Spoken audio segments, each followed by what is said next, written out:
Hello friends, स्वागत है आपका अपने यूट्यूब चैनल स्टडी 99 तक पर। यदि आप चैनल को फर्स्ट टाइम वेट कर रहे हैं तो चैनल को सब्सक्राइब करें, साथ ही बेल आइकन को भी दबाएं।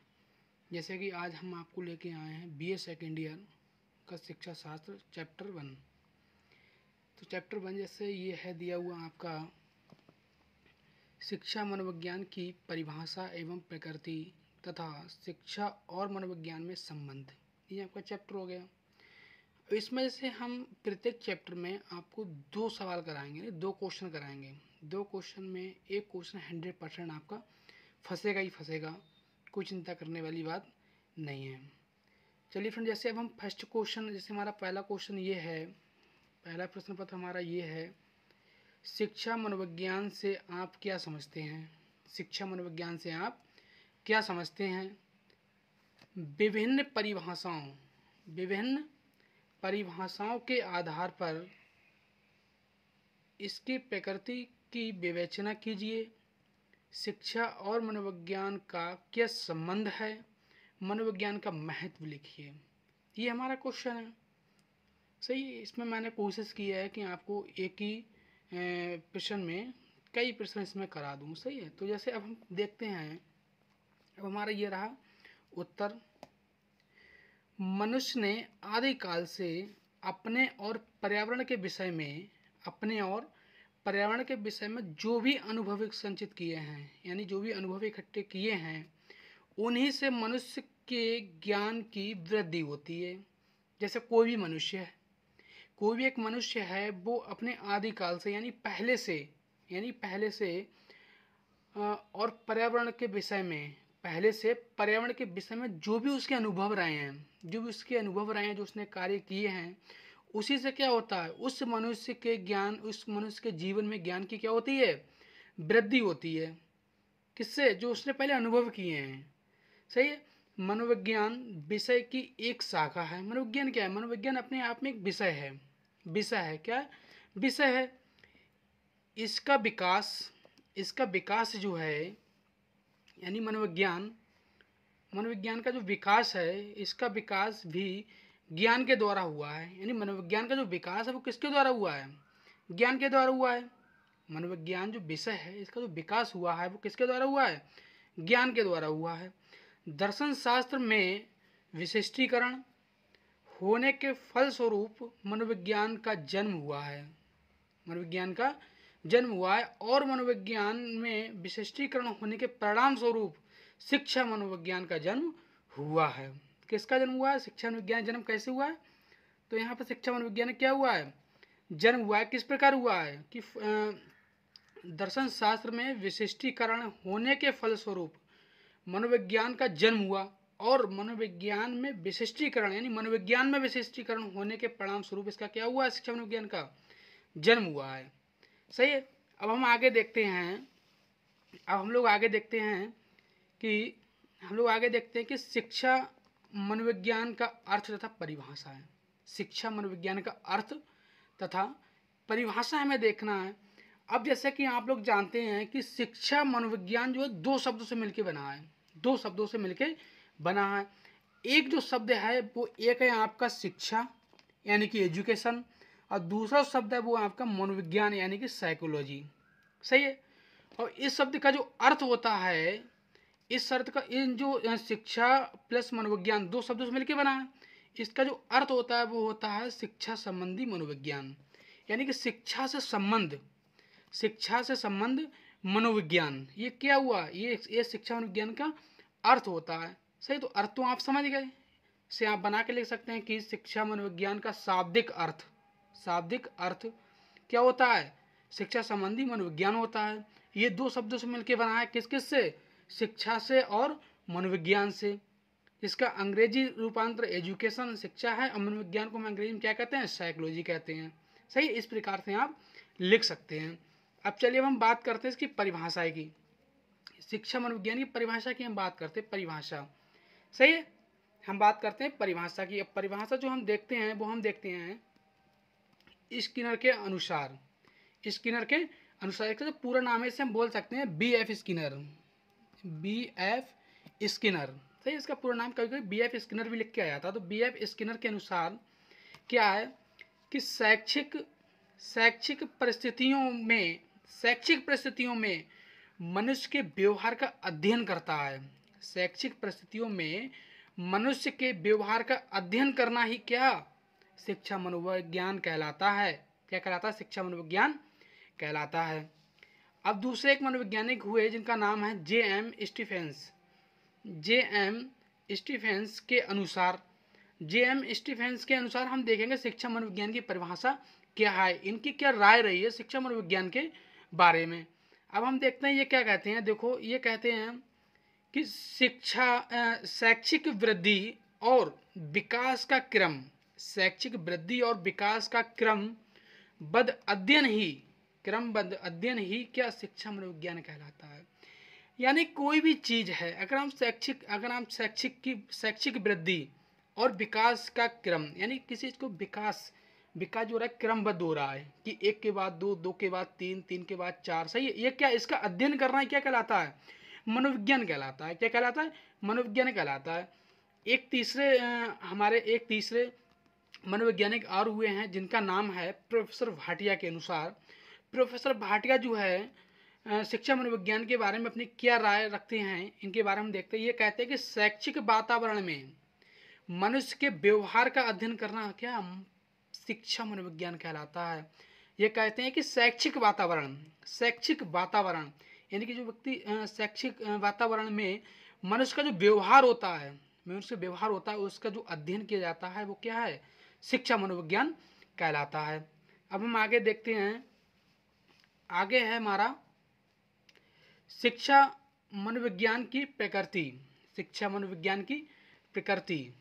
अब ये क्या है? देखो, शिक्षा मनोविज्ञान की प्रकृति क्या है? देखो, प्राचीन काल में शिक्षा केंद्र क्या था? प्राचीन काल में शिक्षा का केंद्र बालक ना होकर शिक्षक होता था। ये बहुत समझने वाली बात है, ये बहुत ही मेन इम्पोर्टेंट चीज़ है जो आपको भी समझ में आ जाएगी कि जो प्राचीन काल था यानी कि पहले का जो समय था उसमें शिक्षा जो थी वो बालक केंद्र ना होकर किसके केंद्र हुआ करती थी? शिक्षक के अनुसार हुआ करती थी। उस समय बालक की रुचियां, प्राकृतिक क्षमताओं तथा अभिरुचियों को चिंता किए बिना ही शिक्षक कार्य होता था। यानी कि जो प्राचीन काल में जो शिक्षक बच्चों को शिक्षा देते थे यानी पढ़ाते थे, वो बालक के अनुसार ना पढ़ाकर खुद के अनुसार पढ़ाते थे। शिक्षक थे वो अपने अनुसार पढ़ाते थे। परंतु आधुनिक युग में शिक्षा का केंद्र बिंदु बालक हो गया है। यानी कि शिक्षक ना होकर क्या हो गया है? बालक केंद्रित हो गया है।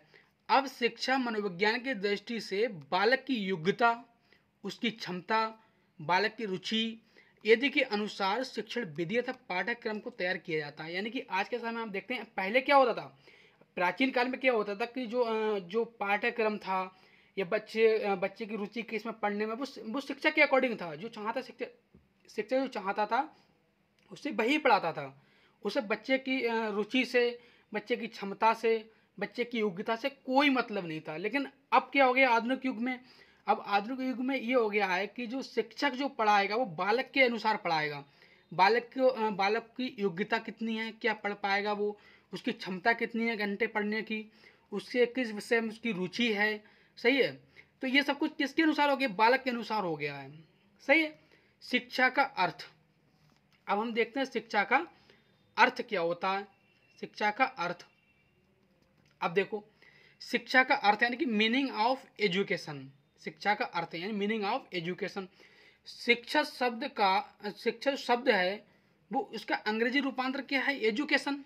जो शिक्षा है उसको अंग्रेजी रूपांतर उसका क्या है? एजुकेशन। अब एजुकेशन जो उत्पत्ति हुई है यानी इस जो एजुकेशन शब्द का जो जन्म हुआ है वो किस लैटिन भाषा के एजुकेटम से हुआ है। सही है। जिसमें जो ई है, ई का अर्थ होता है अंदर से, और जो डेकू का अर्थ होता है आगे बढ़ाना। डेकू का अर्थ क्या होता है? आगे बढ़ाना, सही है। तो इस प्रकार से हम कह सकते हैं कि एजुकेशन जो शब्द है इसका अर्थ होता है अंदर की शक्तियों को बाहर की ओर बढ़ाना। अंदर की शक्तियों को बाहर की ओर आगे बढ़ाना, ये इसका क्या होता है, इसका अर्थ होता है। तो शिक्षा का अर्थ आप समझ गए। लेकिन लेकिन लेकिन जो शिक्षा शब्द है, ये तो अंग्रेजी भाषा की बात कर रहे हैं, हम बात कर रहे हैं शिक्षा शब्द की। तो शिक्षा शब्द की उत्पत्ति संस्कृत के, जो शिक्षा शब्द जो है इसकी जो उत्पत्ति हुई है वो संस्कृत के शिक्ष से हुई है, जिसका अर्थ होता है, जिसका अर्थ क्या होता है, जिसका अर्थ होता है प्रकाशित करना या विद्या प्राप्त करना। सही है, यह विद्या प्राप्त करना। अब हम आगे देखते हैं, जैसे कि आगे हम देखते हैं कि शिक्षा का व्यापक अर्थ, शिक्षा का व्यापक अर्थ क्या है। क्या देखना है कि शिक्षा का व्यापक अर्थ क्या है। शिक्षा वह प्रक्रिया है जो जीवन पर्यंत, यानी कि शिक्षा वह प्रक्रिया जीवन भर चलती है, जीवन भर चलती रहती है। शिक्षा का यह क्रम जो है व्यक्ति के जन्म से लेकर मृत्यु उपरांत तक चलती रहती है, चलती रहती है। सही है, क्या कहते हैं, चलती रहती है, चलती रहती है। यानी कि शिक्षा का व्यापक अर्थ क्या है कि शिक्षा एक ऐसी चीज है जो व्यक्ति के जीवन भर चलती है, जीवन भर। वो जब से जन्म लेता है, जन्म लेने से मृत्यु उपरांत तक, यानी जन्म लेने से मरने तक वो कुछ ना कुछ सीखता रहता है। सही है, व्यक्ति हर समय कुछ ना कुछ अनुभव करता है, यानी कि सीखता है। व्यक्ति हर समय कुछ ना कुछ अनुभव करता है। व्यक्ति के व्यक्ति के व्यक्ति के वे अनुभव जो वह नौकरी, विवाह, भ्रमण यानी कि घूमने के समय तथा सामाजिक, जो समाज में संगठनों से प्राप्त करता है, सभी शिक्षक के अंतर्गत आते हैं। ये जो सभी जो हैं ये सब शिक्षा के अंतर्गत आते हैं। किसके अंतर्गत आते हैं, सभी शिक्षा के अंतर्गत आते हैं। सही है, तो ये तो आप समझ ही गए होंगे शिक्षा का व्यापक अर्थ क्या होता है। शिक्षा का व्यापक अर्थ का मतलब ही है कि इस दुनिया में कोई भी व्यक्ति हुआ, कोई भी मनुष्य हुआ, वो जन्म लेते ही कुछ ना कुछ सीखने लगता है, जन्म से लेकर मृत्यु उपरांत तक। यानी कि जन्म से लेकर मृत्यु अपरांत तक कुछ ना कुछ सीखते रहता है, हर समय कुछ ना कुछ अनुभव करता है, जो आने वाले समय में उसके क्या आते हैं, काम में आते हैं। अब हम लोग आगे देखते हैं शिक्षा की परिभाषा। शिक्षा की परिभाषा, शिक्षा की परिभाषा फ्रोवेल के अनुसार है कि एक मनोवैज्ञानिक हुए हैं फ्रोवेल, वे कहते हैं कि शिक्षा वह प्रक्रिया है जिसके द्वारा बालक की जन्मजात शक्तियां बाहर प्रकट होती हैं। फ्रोवेल कहते हैं कि शिक्षा एक वह प्रक्रिया है, शिक्षा एक ऐसी चीज है जो व्यक्ति उसे पढ़ता है, यानी जो व्यक्ति शिक्षा ग्रहण करता है। जैसे हम मान रहे हैं कोई बालक है, वो अगर वो पढ़ता है तो क्या होते हैं, उस बालक के अंदर की शक्तियां जो होती हैं वे क्या होती, बाहर आती हैं। सही है, जो वो जानता है शक्तियां। सही है, एजुकेटेड जो व्यक्ति होता है वो क्या करता है, थिंकिंग उसके अंदर बढ़ जाती है, सोचने समझने की क्षमता बढ़ जाती है। तो क्या करे, जब उसके अंदर सोचने समझने की क्षमता बढ़ जाएगी तब क्या होगा, उसकी जनजात शक्तियां क्या होंगी, बाहर आएंगी, नए नए थॉट्स आएंगे उसके अंदर। सही है, तो ये कह रहे हैं, कौन, फ्रोवेल कह रहे हैं। दूसरे मनोविज्ञान हुए हैं हार्वर्ड के अनुसार। हार्वर्ड कहते हैं कि अच्छे नैतिक चरित्र का विकास ही शिक्षा है।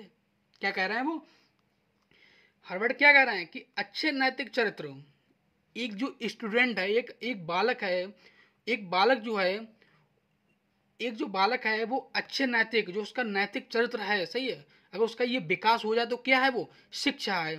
एक व्यक्ति है, जैसे मान लो से अगर वो पढ़ता लिखता है तो उसका क्या होगा, उसका नैतिक विकास होगा, सामाजिक विकास होगा।